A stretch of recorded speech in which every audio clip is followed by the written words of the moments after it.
Hello વિદ્યાર્થી મિત્રો, હું મિહિર પટેલ આપણે યુટ્યુબ ચેનલ દીપમ જ્ઞાન ક્રાંતિમાં આપ સૌનું હાર્દિક સ્વાગત કરું છું. આ વિડીયોમાં આપણે ધોરણ 12 વિષય ઇકોનોમિક્સ જેનું ચેપ્ટર નંબર 10 ઉદ્યોગ ક્ષેત્ર અંગેનું છે. તો આ પ્રથમ જે વિડીયો છે એમાં પારિભાષિક શબ્દોની ચર્ચા કરીશું.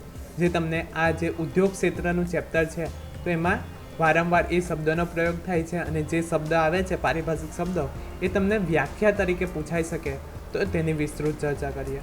તો ખૂબ જ અગત્યનું ચેપ્ટર છે ઉદ્યોગ ક્ષેત્ર. તો તેમાં જે પારિભાષિક શબ્દ આવે છે તો એમાં પ્રથમ શબ્દ છે સમતોલ આર્થિક વિકાસ. તો તે કોને કહેવામાં આવે છે તો એ તમને વ્યાખ્યા તરીકે પૂછાઈ શકે કે સમતોલ આર્થિક વિકાસ એટલે શું. તો એની વ્યાખ્યા જોઈએ તો જ્યારે દેશના તમામ ક્ષેત્રોનો એક સરખો વિકાસ થાય ત્યારે તેને સમતોલ આર્થિક વિકાસ કહેવામાં આવે છે. શું છે તો જ્યારે કોઈ દેશનો તમામ ક્ષેત્ર, હવે કયા ક્ષેત્ર તો મુખ્યત્વે 3 ક્ષેત્ર હોય છે. કયા કયા તો એ જોઈએ, કૃષિ, બીજો છે ઉદ્યોગ અને સેવા ક્ષેત્ર. કયા કયા ક્ષેત્ર મુખ્યત્વે કોઈ પણ દેશનો આર્થિક વિકાસ થયો છે કે નથી થયો તો એ જોવું હોય તો મુખ્યત્વે 3 ક્ષેત્ર ઉપર આપણે આધાર રાખવો પડે. ખૂબ જ અગત્યના ક્ષેત્ર છે. પ્રથમ છે ઉદ્યોગ, કૃષિ ક્ષેત્ર, બીજું ઉદ્યોગ ક્ષેત્ર અને સેવા ક્ષેત્ર. તો આ તમામનો સરખો વિકાસ થાય તો એને આપણે શું કહી શકીએ તો સમતોલ આર્થિક વિકાસ કહી શકીએ. એટલે કે કોઈ એક ક્ષેત્રનો વધારે વિકાસ થતો હોય. ફોર એક્ઝામ્પલ કૃષિ, આપણે જાણીએ છીએ કે ભારત કેવો દેશ છે તો કૃષિ પ્રધાન છે.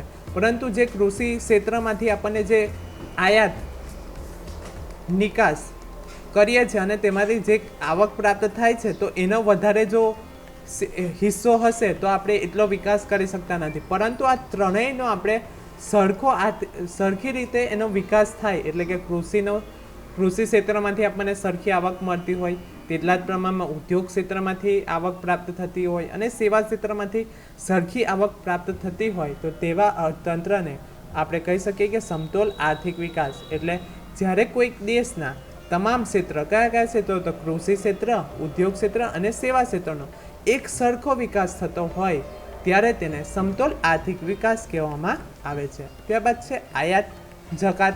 તો આયાત એટલે શું તો કોઈક દેશમાંથી અન્ય કોઈક દેશોમાંથી આપણે કોઈક વસ્તુ મંગાવીએ છીએ તો એને આયાત કહીશું. એટલે કે અન્ય દેશોમાંથી કોઈક વસ્તુ આપણે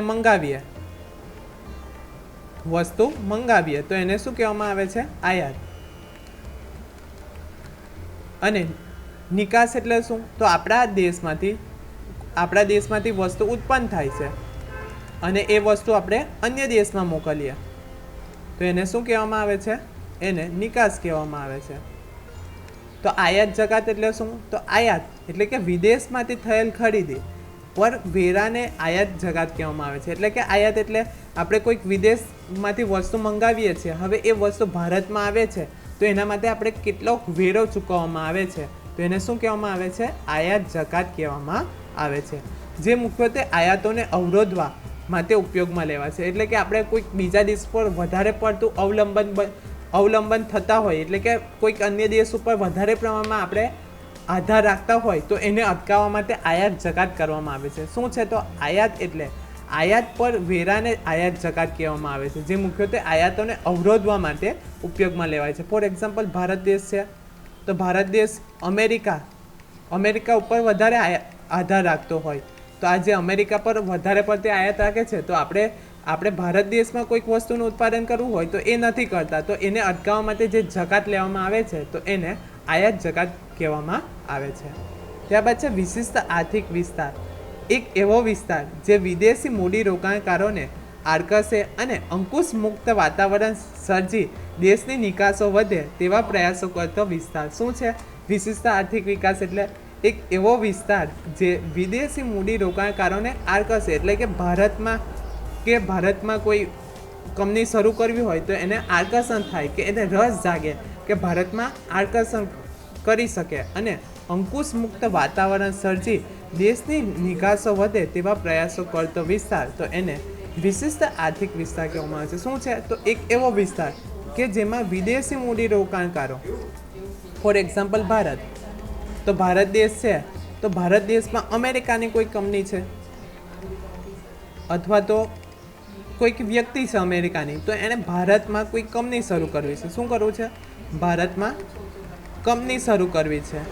તો એના માટે તેને આકર્ષણ થાય છે. શા માટે આકર્ષણ થાય છે? તો ભારતમાં જે યુવાધન છે તો એ યુવાધનોની સંખ્યા વધારે છે, તો તેના કારણે તેને આકર્ષણ થાય છે. અને અંકુશ મુક્ત વાતાવરણ છે, એટલે કે કોઈ સરકારી કે કોઈ પણ અન્ય કોઈ દખલગીરી ન સર્જવામાં આવે તો દેશની નિકાસ વધવા જે પ્રયાસો કરવામાં આવે એ વિસ્તારને શું કહેવામાં આવે છે? વિશિષ્ટ આર્થિક વિસ્તાર કહેવામાં આવે છે. ત્યારબાદ છે પ્રત્યક્ષ વિદેશી મૂડીરોકાણ, જેને અંગ્રેજીમાં ફોરેન ડાયરેક્ટ ઇન્વેસ્ટમેન્ટ કહેવામાં આવે છે, એટલે કે એફડીઆઈ. તો આ તમારે ફૂલ ફોર્મ યાદ રાખવાનું છે કે એફડીઆઈનું ફૂલ ફોર્મ શું છે? તો ફોરેન ડાયરેક્ટ ઇન્વેસ્ટમેન્ટ, એટલે કે કોઈક વિદેશી વ્યક્તિ હોય તો એ ડાયરેક્ટ ભારતમાં કોઈક વસ્તુનું અથવા તો કોઈક કંપનીનું રોકાણ કરે, મૂડી રોકે કંપની શરૂ કરવા માટે, તો એને શું કહેવામાં આવે છે? પ્રત્યક્ષ વિદેશી મૂડીરોકાણ. તો એ જોઈએ તો એને અંગ્રેજીમાં શું કહેવામાં આવે છે? Foreign direct investment. તો આ તમારે ફૂલ ફોર્મ યાદ રાખવાનું છે. મૂળ વિદેશના લોકો દ્વારા દેશમાં ઉત્પાદનના હેતુથી વ્યક્તિગત ધોરણે મૂડીરોકાણ કરવામાં આવે ત્યારે તેને વિદેશી સીધું મૂડીરોકાણ કહેવામાં આવે છે. ફોર એક્ઝામ્પલ, અમેરિકાની કોઈક વ્યક્તિ છે, ભારતમાં એને ઉદ્યોગ શરૂ કરવો છે, તો ભારતમાં ઉદ્યોગ શરૂ કરવા માટે તે શું કરશે? ઉદ્યોગ શરૂ કરવો છે તો એ ઉદ્યોગ શરૂ કરવા માટે મૂડીરોકાણ કરશે. તો આને શું કહેવામાં આવે છે? તો એને પ્રત્યક્ષ મૂડી વિદેશી મૂડીરોકાણ કહેવામાં આવે છે. એટલે કે કોઈક અન્ય દેશની વ્યક્તિ આપણા ભારત દેશમાં આવીને કોઈ કંપની શરૂ કરવા માંગે, કોઈક વ્યવસાય શરૂ કરવા માંગતી હોય અને જે મૂડીરોકાણ કરવામાં આવે તો એને પ્રત્યક્ષ વિદેશી મૂડીરોકાણ કહેવામાં આવે છે. જેની આપણે અગાઉના ચેપ્ટરોમાં ચર્ચા કરી છે, પ્રત્યક્ષ અને પરોક્ષ. તો પરોક્ષ મૂડીરોકાણ કોને કહેવામાં આવે? વિદેશી મૂડીરોકાણ. કોઈક વેરાવ છે અથવા તો કોઈક એવી વસ્તુ છે કે એમાં ઇનડાયરેક્ટ રીતે એ રોકાણ કરતી હોય. ફોર એક્ઝામ્પલ છે શેર છે, તો શેરમાં એ ઇનડાયરેક્ટ રીતે મૂડી રોકાણ કરતી હોય તો એને પરોક્ષ મૂડી રોકાણ કહેવામાં આવે છે. તેવી જ રીતે કોઈક અકસ્માતની લગતે કોઈક નિગમ હોય છે તો એનું પ્રીમિયમ જે ભરવાનું હોય છે તો એમાં શેરની જે રકમ અથવા તો ડિવિડન્ડ ભરવાનું હોય તો એ પરોક્ષ મૂડી રોકાણ કહેવામાં આવે છે. અને જે પરોક્ષ મૂડી રોકાણ હોય છે તો એ ગમે તે દેશ માટે હાનિકારક હોય છે, કારણ કે ગમે ત્યારે તેમાંથી જે નાણાં હોય છે તો ઉપાડી લેવાની શક્યતા રહેલી હોય છે. ત્યારબાદ છે જાહેર ક્ષેત્ર. તો કોઈક એક ઉત્પાદન એકમની માલિકી, સંચાલન અને અંકુશ સરકાર હસ્તક હોય તેવા ઉત્પાદન ક્ષેત્રને જાહેર ક્ષેત્રનું એકમ કહેવામાં આવે છે. શું છે? શબ્દ જોતા જ ખબર પડી જાય. જાહેર ક્ષેત્ર એટલે કે કોઈ પણ ક્ષેત્ર હોય તો એમાં હસ્તક અથવા તો માલિકી કોના હાથમાં હોય છે? તો સરકારના હાથમાં હોય. તો એને કેવું ક્ષેત્ર કહેવામાં આવે છે? જાહેર ક્ષેત્ર કહેવામાં આવે છે. એટલે કે કોઈક એક ઉત્પાદન એકમની માલિકી, તેનું સંચાલન અને અંકુશ સરકારના હસ્તક હોય તો એવા ઉત્પાદન ક્ષેત્રને જાહેર ક્ષેત્રનું એકમ કહેવામાં આવે છે. ફોર એક્ઝામ્પલ BSNL, રેલવે, તેવી જ રીતે ટપાલ છે એટલે કે પોસ્ટ ઓફિસ. તો આ કોની હસ્તક છે? તો આ તમામની હસ્તક કોના હસ્તક છે? તો સરકારના હસ્તક છે. હવે એની માલિકી સરકાર પાસે છે, તેનું સંચાલન પણ કોણ કરે છે? સરકાર કરે છે. અંકુશ, ફોર એક્ઝામ્પલ રેલવે છે તો એની ટિકિટની કિંમતમાં વધારો ઘટાડો કરવો છે, કઈ ટ્રેન નવી શરૂ કરવી છે, કઈ બંધ કરવી છે, તો એનો અંકુશ કોના હાથમાં છે? સરકારના હાથમાં હોય છે. તો એવા જે ક્ષેત્ર કે જેમાં એકમની માલિકી, તેનું સંચાલન અને અંકુશ સરકારના હસ્તક હોય તો એવા ક્ષેત્રને જાહેર ક્ષેત્ર કહેવામાં આવે છે. ત્યારબાદ છે જાહેર નિગમ. તો કોઈ એક ઉત્પાદન એકમની માલિકી સરકાર હસ્તક હોય પરંતુ સંચાલન સ્વતંત્રપણે કરવામાં આવતું હોય તેવા ઉત્પાદન ક્ષેત્રને જાહેર નિગમ તરીકે ઓળખવામાં આવે છે. શું છે? તો કોઈ એક ઉત્પાદન એકમની માલિકી સરકારના હસ્તક હોય પરંતુ તેનું સંચાલન સ્વતંત્રપણે થતું હોય તો આવું જે ક્ષેત્ર છે તો એને જાહેર નિગમ કહેવામાં આવે છે. ફોર એક્ઝામ્પલ જે છે GSRTC, તો આ સરકારના હસ્તક છે માલિકી, પરંતુ તેનું જે સંચાલન કરવામાં આવે છે તો આ જે GSRTC નિગમ છે તો એ સ્વતંત્ર રીતે કરે છે. તેવી જ રીતે DGVCL છે, તેવી જ રીતે PGVCL. તો આ તમામ જે નિગમો છે તો એની માલિકી કોના હસ્તક છે? સરકારના હસ્તક છે. પરંતુ એ સ્વતંત્ર રીતે કાર્ય કરે છે, તો એવા ક્ષેત્રને શું કહેવામાં આવે છે? જાહેર નિગમ કહેવામાં આવે છે. તો આ બંનેમાં તમે કન્ફ્યુઝ ન થતા. જાહેર ક્ષેત્ર એટલે કે માલિકી કોના હસ્તક હોય? એકમની માલિકી, સંચાલન અને અંકુશ ત્રણે વસ્તુ સરકારના હસ્તક હોય તો એને જાહેર ક્ષેત્ર કહેવામાં આવે છે.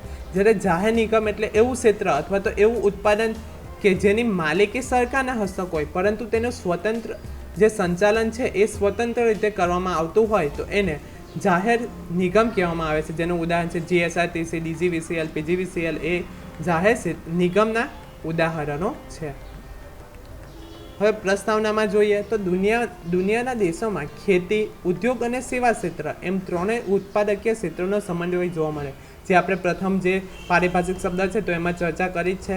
ખેતી ક્ષેત્ર, ઉદ્યોગ ક્ષેત્ર અને સેવા ક્ષેત્ર. તો એ ત્રણેય ઉત્પાદકીય ક્ષેત્રનો સમન્વય જોવા મળે છે.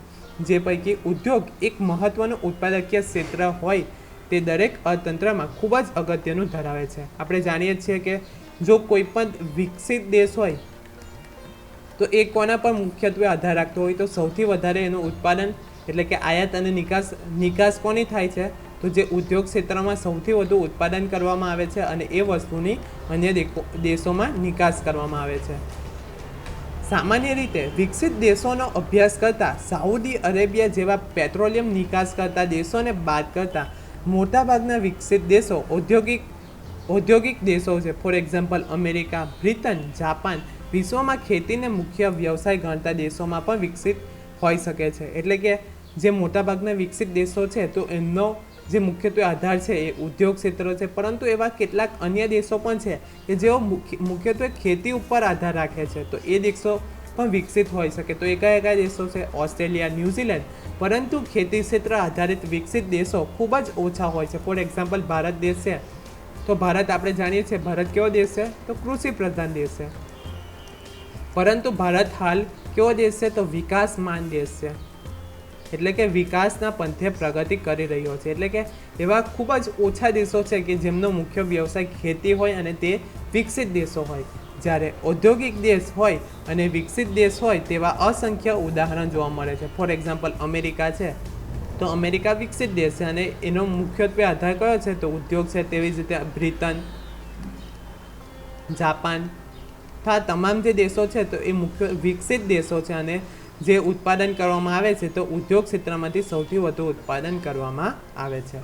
જેથી વિશ્વના દેશોમાં મોટાભાગના દેશો એવું માનતા થયા છે કે ઝડપી આર્થિક વિકાસ સાધવા માટે ઔદ્યોગિક ક્ષેત્રનો વિકાસ ખૂબ જ જરૂરી છે. આપણે જે ઉદાહરણ જોઈએ કે અમેરિકા, બ્રિટન, જાપાન જે છે તો એ દેશો મુખ્યત્વે શાના પર આધાર રાખે છે? ઉદ્યોગ ઉપર આધાર રાખે છે અને તેના કારણે તેઓ નિકાસ પણ તેટલી જ વધારે પ્રમાણમાં કરે છે અને તેઓનો આવક પણ સૌથી વધારે ઉદ્યોગ ક્ષેત્રમાંથી પ્રાપ્ત થાય છે. એટલે કે કોઈ પણ દેશે વિકાસ કરવો હોય તો એના ઉદ્યોગ ક્ષેત્રમાં સૌથી વધારે ફાળો હશે તો એ દેશ વિકસિત હશે અને એ સૌથી વધારે આવક પણ પ્રાપ્ત કરતો હશે. આશા રાખું છું કે તમને આ વિડીયોમાં સમજ પડી ગઈ હશે અને જો તમને આ વિડીયો પસંદ પડ્યો હોય તો લાઈક કરો, વધુમાં વધુ શેર કરો અને અમારી ચેનલને સબસ્ક્રાઈબ કરો. Thank you.